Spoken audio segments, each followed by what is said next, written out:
Today I'm going to review Walther's Prairie Co-op kit that I purchased and built, and I'm also going to give a brief layout update. It's March 2017, and I just want to share with everyone the progress that I'm making on my new layout. So the theme of my layout, and I'll show you some pictures here in just a second, will be a Midwestern rural sort of a grain theme, and this one set in the 1980s.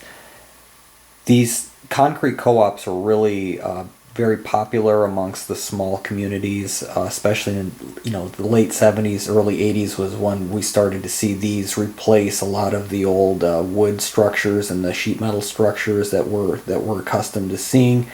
So I was excited to get this kit, and I will say that I did not make any videos putting it together because I wasn't sure how it would go, and I do have a completed product, and I'll briefly show it to you.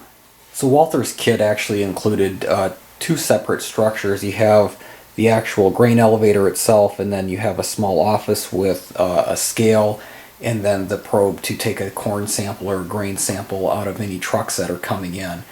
So the product is finished, and I'll show you a few things here real briefly. I don't really want to show you too much about it.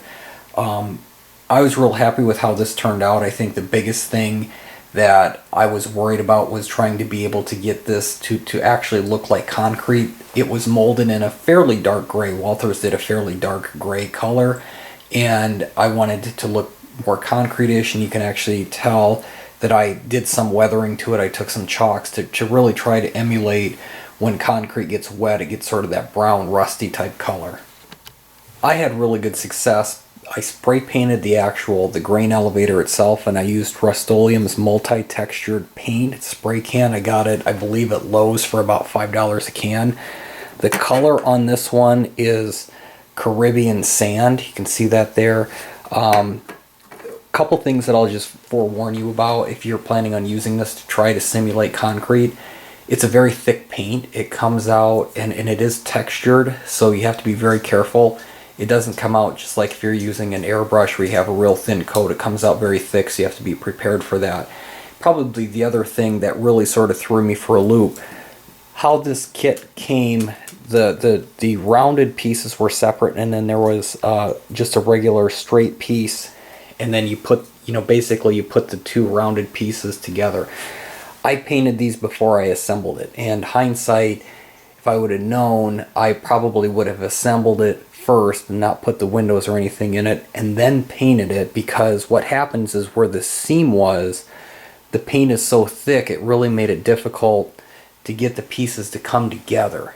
So what I ended up doing was I really before I assembled it, I sanded it down as best as I could, but even after sanding it, when I got it put together, the seam was very visible, so I had to take a little bit of modeler's putty, and then I puttied where the seams were, and then I had to spray back over it. To the naked eye, yeah, you can still kind of see where the seams are, but I think it just gives the structure a little bit of character, just because, when they built these things, they're certainly not perfect, but I'm very happy with how it turned out. So let's take a few closer looks at it. The kit itself wasn't very difficult to put together. Really, I think the assembly only took a few hours. I probably spent better part of a week and a half, 2 weeks getting all the parts and pieces painted. Here's a dust collector. All of the windows I separately painted. You could have left them,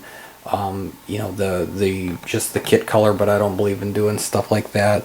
On the roof, there's a couple vents. One of the things, and I'll show you here in just a second, I did put some plug-and-play, some Woodland Seating's plug-and-play LEDs up here in the head house and then also in the office, so then it'll give it a little bit more realism at night. There are a couple doors. I left the doors off for the unloading shed, and again, so that way if you want to have a truck sort of simulating unloading or load one of their payloads, that you can do that. And I also put an LED in the unloading shed so you can have some nighttime operation. And here's just sort of the rear view of the particular of the silos itself. And then here's the view of the other side of it. Here's just a little close-up of the actual office. I'll turn it sideways here just a little bit so you can see. There's the unloading crane. It does have a scale. Let me back this up here just a little bit. So it has a scale as you would find at any grain elevator. So any trucks or vehicles coming in, that they can take a measurement of the weight of the payload that they have in the unit. But as I said, I'm very happy with how this turned out. I really liked how the bricks turned out. Basically what I did was I put a top coat of gray on, a real dark gray, to sort of simulate the mortar. Painted it on while it was still wet. I took a paper towel and just, sort of gently wiped the bricks off, and I think that really gives it a good, sort of prototypical look with the mortar.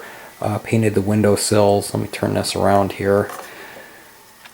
And then on the back side, there's electrical box, some downspouts, stairs, employee entrance.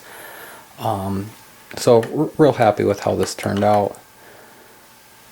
And here's just a little bit closer view. So this actually has two spouts. It has the spout for unloading into an actual covered hopper, but then it also has, even though this is solid plastics, it's meant to represent more of a pliable hose. Before there was an abundance of covered hoppers, most grain elevators would actually seal up box cars, just regular box cars. They'd put a grain door on the inside, basically put plywood, sheets of wood on the inside of the doors, and then they'd put this hose in the top of the box car and then fill it up with grain that way. So adds a nice little level of realism here. Here's just a closer view of the dust collector and the head house. So very happy with how this turned out. Let me show one more thing here. I'm going to put a couple grain cars in front of it, and I'll talk a little bit about my layout. So I just put a piece of Code 83 Flex Track down, put a couple tangent covered hoppers on here.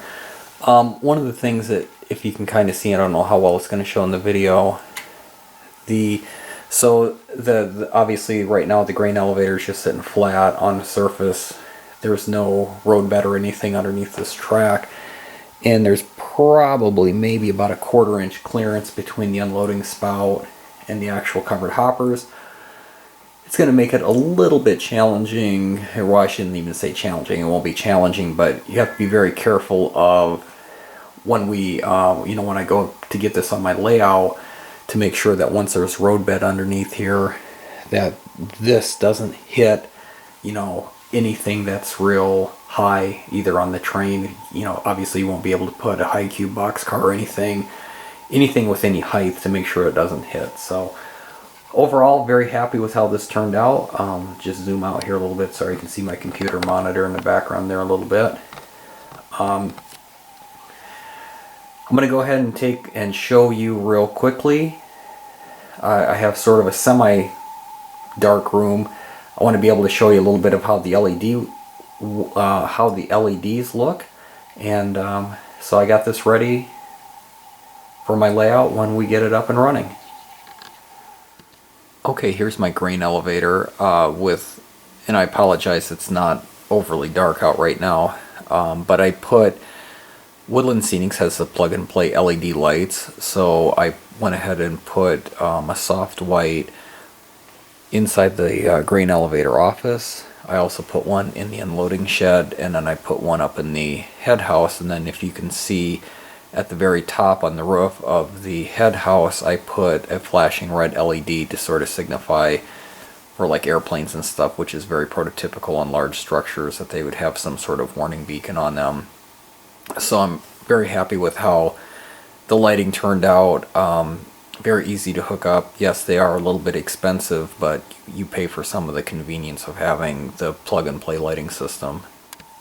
So as I mentioned in the first part of my video, my real goal for my layout is going to be just a fairly simple track plan. I have very limited space, and there's a couple things going on.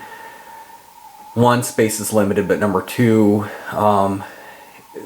we don't really know exactly how long we're going to be living at this house, so I don't want to get too out of control, not exactly knowing, with my job, that you know, there's a possibility we may or may not be moving in the next few years, so I wanted to have something that would be easily movable if we did move it. So and I'll show you a picture here of the actual bench work, but I'm going to do, basically the length of the layout is 9 foot. It's going to be somewhat of a shelf type layout, even though I do have loops on both ends to run some continuous trains. I will have a little bit of a yard so I can do some switching, but essentially it's just going to be a very simple layout. I'll be able to run a couple trains at a time, one on the main line, and then being able to do some switching.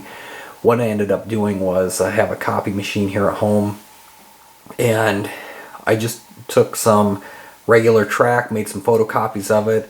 That gave me an opportunity to do some layout work. So I, you know, just, you know, for me that was pretty simple. Just make some photocopies and just start laying stuff out. You know, you didn't have to really have a layout or have a bench work up and running and try to figure out your track plan. So I got my track plan figured out. We basically built the bench around the track plan I wanted to do. It's, you know, like I said, space is limited, so that's why the bench work looks the way it does. We finished it up. Right now, today's March 15th. We finished it up. The actual bench itself was finished a couple days ago. Still got a little bit of staining to do on it. Need to stain the legs, stain the fascia, and then do a little bit of work underneath it, drill some holes to run some wires and things like that. But it's hard to see in the pictures, but it's a 9-foot section, but it was actually built in 2 pieces.